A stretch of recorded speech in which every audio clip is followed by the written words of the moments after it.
بسم اللہ الرحمن الرحیم۔ سلسلہ حقوق میں آج ہم انشاءاللہ عورتوں یعنی بیویوں کے حقوق کے حوالے سے گفتگو کریں گے۔ عورتوں کے حوالے سے تاریخ انسانی کی ابتدا سے لے کر اسلام کے آنے تک لوگوں کے ذہنوں میں طرح طرح کے شکوک و شبہات رہے۔ بعض مذاہب اور بعض جو مکاتب فکر تھے ان میں عورتوں کو انسانی مقام و مرتبہ ہی نہ دیا گیا، اور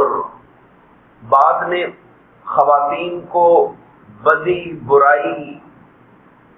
کی جڑ قرار دے دیا۔ میں ان نظاموں کی بات کر رہا ہوں جو دنیا کے اندر گزرے اسلام سے پہلے،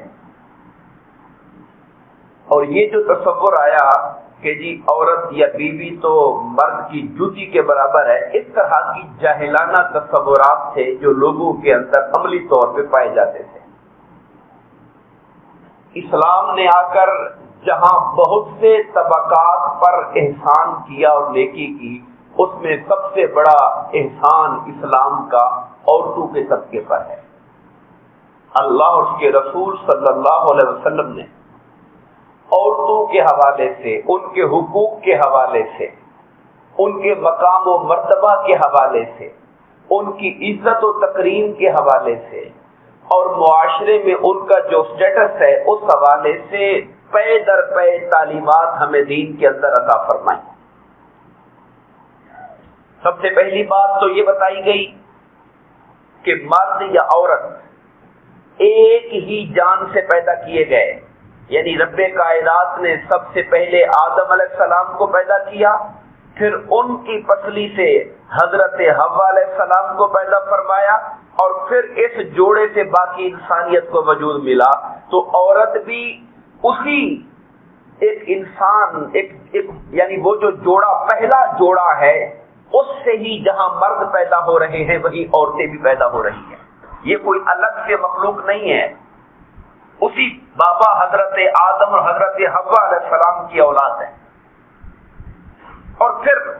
زمانہ جاہلیت کے اندر ہم قرآن مجید میں پڑھتے ہیں کہ بیٹیوں کی پیدائش کے اوپر ناک منہ چڑھا لینا، رنجیدہ ہو جانا، لوگوں کو بتلانے سے شرمانا کہ میں کیا کہوں، میرے گھر بیٹی پیدا ہوئی ہے، اللہ پاک نے ان سب چیزوں کی مذمت کی۔ اور بیٹیوں کی تعلیم، تربیت، ان کی پرورش کرنے والوں کے لیے زبان مصطفیٰ صلی اللہ علیہ وسلم سے جنت کی خوشخبری عطا کی گئی۔ اور جہاں تک ازدواجی زندگی کا تعلق ہے، زمانہ جاہلیت کے اندر مرد عورتوں کو طلاق دیتے تھے اور پھر عدت ختم ہونے سے پہلے رجوع کر لینا، پھر طلاق دینا، پھر رجوع کر لینا، پھر طلاق دینا، پھر رجوع کر لینا۔ ان کی زندگی کو سولی پہ اٹکائے رکھتے تھے، نہ ان کو جدا کر رہے ہیں نہ ان سے نباہ کر رہے ہیں۔ اسلام نے آ کر طلاقوں کی حد مقرر کر دی۔ زمانہ جاہلیت میں لوگ 100 طلاقیں جگتی رہتی تھی، اسلام نے آ کر اس پر حد بندی کر دی کہ آپ ایک بار طلاق دے کر رجوع کر سکتے ہو بغیر کسی نکاح کے بھی، دوسری بار طلاق دو گے تو پھر نکاح دوبارہ کرنا پڑے گا، رجوع کر سکتے ہو، تیسری بار اگر طلاق دو گے تو پھر رجوع نہیں کر سکتے جب تک کہ عورت اپنی آزادانہ مرضی سے کہیں نکاح کرے، پھر اس کا وہ شوہر اگر اسے چھوڑ دے تو پھر پلٹ کر پہلے شوہر کی طرف آ سکتی ہے، وگرنہ نہیں آ سکتی۔ طلاق کی حد مقرر کر دی کہ اس کے بعد پھر کھیل تماشا نہیں بنے گا کہ آپ نے طلاق دے دی واپس کر لی، طلاق دے دی واپس کر لی۔ یہ اسلام نے زمانہ جاہلیت کے جو مظالم تھے ان کے خلاف ایک حدود مقرر فرمائی۔ اسی طریقے سے ایک معاملہ یہ بھی ہوتا تھا کہ مرد نے عورت کو اپنے نکاح میں لے لیا، نہ اس کے اخراجات برداشت کرتا ہے، نہ اس کی ضروریات پوری کرتا ہے، اس پہ ظلم و تشدد کرتا ہے، عورت کے لیے مرد سے خلاصی اور اپنے آپ کو الگ کرنے کا کوئی راستہ ہی نہیں تھا۔ اسلام نے آ کر کہا کہ اگر مرد نہ اچھا نباہ کرتا ہے اور نہ ہی اس کو اپنے سے جدا کرتا ہے، طلاق دیتا ہے اور ظلم کی چکی میں پیسا ہوا ہے، تو عورت کو حق ہے کہ وہ اپنے زمانے کی عدالت میں جا کر خلا کا حق استعمال کرے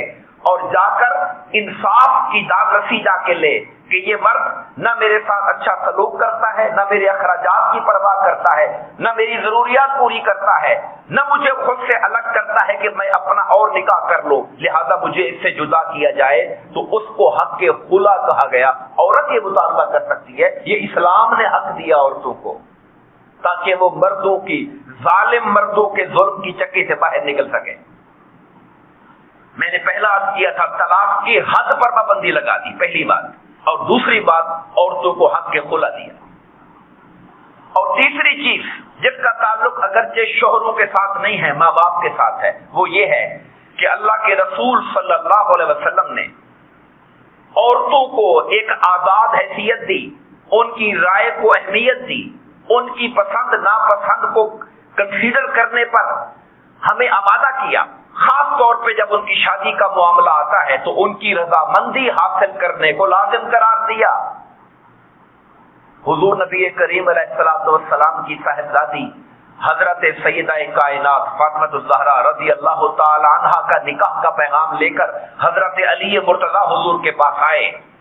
اور اللہ کی طرف سے جبرائیل امین بھی حضور کو خبر دے چکے تھے کہ اللہ کی منشا یہ ہے کہ حضرت علی سے حضرت سیدہ کائنات کا نکاح کر دیا جائے۔ اللہ پاک کی منشا اور امر آنے کے باوجود بھی جب حضرت علی پیغام لے کر آئے تو آپ نے انہیں ٹھہرنے کا کہا، گھر میں گئے، اپنی بیٹی سے یہ جا کر بتایا کہ علی آپ کے لیے نکاح کا پیغام لے کر آیا ہے، کیا قبول ہے؟ اپنی بیٹی کی مرضی پوچھ کر پھر آپ نے ہاں فرمائی تھی۔ یہ وہ چیزیں ہیں جن کو ہمیں اسلامی تعلیمات کی روشنی میں دیکھنا چاہیے۔ پھر شادی کے اندر عورتوں کو ایک حق دیا گیا جسے حق کے مہر کہتے ہیں، کہ آپ ان کے ساتھ جو رشتہ قائم کر رہے ہیں ازدواجی زندگی کا، اس کے بدلے میں ایک حق کے مہر رکھا گیا۔ حق کے مہر کی لمٹ اسلام نے مقرر نہیں کی کہ وہ 500 ہو، 1000 ہو، لاکھ ہو، 2 لاکھ ہو، یہ ہر خاندان کی ایک اپنی استطاعت ہے، شادی کرنے والے کا ایک اپنا استطاعت کا دائرہ ہے، جتنی وہ دے سکتا ہے، جتنا اس عورت کے خاندان میں لڑکیوں کو حق کے مہر دیا جا رہا ہے اس کا مطالبہ وہ کر سکتے ہیں، اور یہ شادی کرنے والے مرد کی ذمہ داری ہوگی کہ حق کے مہر کو ادا کرے۔ احادیث پاک میں آیا، بلکہ قرآن مجید میں آیا، وَآتُوا النِّسَاءَ صَدُقَاتِهِنَّ نِحْلًا، عورتوں کے ان کے حق مہر خوشی خوشی دیا کرو۔ یہ نہیں کہ آپ نے پہلے لکھوا تو لیا، فارم میں بھر لیا، نوٹ کروا دیا، مگر جب کوئی مانگے تو پھر ناک منہ چڑھا دینا، لو جی عورتیں اپنا حق مہر مانگنا شروع ہو گئی ہیں۔ یہ لوگوں کا خیال یہ ہوتا ہے کہ حق مہر تو پھر تب ہوتا ہے جب خدا نہ خواستہ طلاق دینے کی نوبت آئے گی تو پھر حق مہر ادا کریں گے ان کو، پھر ان کا قرضہ واپس کریں گے ان کو۔ یہ نری جہالت ہے، یہ نری جہالت ہے۔ حق مہر عورت کا حق ہے، وہ چاہے تو نکاح کے وقت فوری طور پہ مطالبہ کر لیں، وہ چاہے تو سہولت دے کے چلیں، جب میں مانگوں گی پھر آپ مجھے دے دینا، وہ چاہے تو معاف کر دے، اس کا حق ہے، وہ جس کو جس طریقے سے چاہے ایک ضابطے کے ساتھ رہ کر مرد کے ساتھ کا مطالبہ کر سکتی ہے۔ حدیث پاک میں آیا، جس شخص نے نکاح کیا، حق کے مہر باندھا، مگر دل میں نیت یہ تھی کہ دینا کس نے ہے، کون دے گا، یعنی دینے کا ارادہ نہیں تھا، تو وہ اللہ تعالیٰ سے زناکار کی حالت میں ملاقات کرے گا، چونکہ اس جو حلال کرنا تھا وہ حق مہر حلال کر رہا تھا رشتے کو، اس کا حق مہر ادا کرنے کی نیت نہ ہونا، اس کی بد نیتی جو ہے وہ خدا سے اس حال میں ملاقات کرے گا جیسے زناکار اللہ سے ملاقات کرے گا۔ بیویوں کے حقوق کے اندر جو مردوں اور شوہروں پر ان کا حق ہے وہ یہ ہے کہ مرد ان کے لیے کھانے پینے کا انتظام کرے گا، نان نفقہ جسے کہتے ہیں، نان نفقہ سکنا، یہ 3 باتیں ہیں۔ روٹی چھوٹی کا انتظام کرنا یعنی اس کے اخراجات پیدا کر کے دینا، یہ عورتوں کا ایک ہمارے اوپر ایک نیکی ہے، ہمارے ساتھ عورتوں کی ایک نیکی ہے، اور نیک عورتوں کی اتباع ہے، صحابیات کی، نیک عورتوں کی، کہ وہ گھر میں کھانے پینے کا انتظام کر کے ہمارے لیے دیتی ہیں۔ اصل میں یہ ذمہ داری مرد کی تھی، وہ ذمہ داری اٹھاتا ہے کہ میں اس کی رہائش کھانے پینے کا انتظام کروں گا۔ اب یہ سنت ہے صحابیات کی، یہ طریقہ ہے نیک عورتوں کا کہ وہ مرد کما کے لاتے ہیں اور وہ اپنے گھر کے اندر اس کو پکانے کھلانے کا انتظام کرتی ہیں۔ یہ ایک طریقہ ہے جو نیک اور صالح عورتوں کا چلا رہا ہے۔ اللہ تبارک و تعالی نے مسلمانوں کو یہ حکم دیا، لِيُنْفِقْ ذُو سَعَةٍ مِّن سَعَتِهِ، جو آدمی کشادگی والا ہے اسے چاہیے کہ وہ کھلے طریقے سے اپنے گھر والوں پہ خرچ کرے۔ وَمَنْ قُدِرَ عَلَيْهِ رِزْقُهُ، اور جس کا رزق میں تنگی ہو، زیادہ ہاتھ کھلا نہ ہو، تو وہ اپنی طاقت اور استطاعت کے مطابق خرچ کرے گا۔ اللہ تعالیٰ کسی جان پر اتنا ہی بوجھ ڈالتا ہے جتنا بوجھ اٹھانے کی طاقت ہوتی ہے اس کے اندر۔ اسی طریقے سے عورتوں کے بیویوں کے لیے ایک الگ پرائیویسی کا خیال کرتے ہوئے ان کی رہائش کا انتظام کرنا۔ میں یہ نہیں کہہ رہا کہ علیحدہ گھر ممکن ہے، ہر ایک کے لیے علیحدہ گھر ممکن نہ ہو، مگر کم سے کم ایک ایسا علیحدہ کمرہ جہاں پر وہ میاں بیوی اپنے جو معاملات زندگی ہیں ان کو باعزت پرائیویسی کو مد نظر رکھتے ہوئے گزار سکیں، وہ ان کے لیے حق ہے جس کا نکاح کے ساتھ مرد اس سے وعدہ کرتا ہے۔ اللہ تبارک و تعالی نے قرآن مجید میں جس بات پر بہت زیادہ زور دیا وہ فرمایا وَعَاشِرُوهُنَّ بِالْمَعْرُوفِ، اپنی بیویوں کے ساتھ عمدہ طریقے سے، اچھے طریقے سے زندگی گزارو۔ یہ نہیں کہ آپ کا لہجہ تلخ ہو، آپ بلا وجہ ان پہ سختی کرنے والے ہوں، ناجائز زیادتی کرنے والے ہوں، گالی گلوچ کرنے والے ہوں اور بدسلوکی اور بد اخلاقی سے پیش آنے والے ہوں۔ سرکار دو عالم صلی اللہ علیہ وسلم کا فرمان ہے کہ انسان ایمان کے بعد سب سے اچھا مومن وہ ہوتا ہے جس کا اخلاق سب سے اچھا ہوتا ہے، اور تم میں سے بہترین انسان وہ ہے جو اپنے گھر والوں کے لیے بہترین ہوتا ہے۔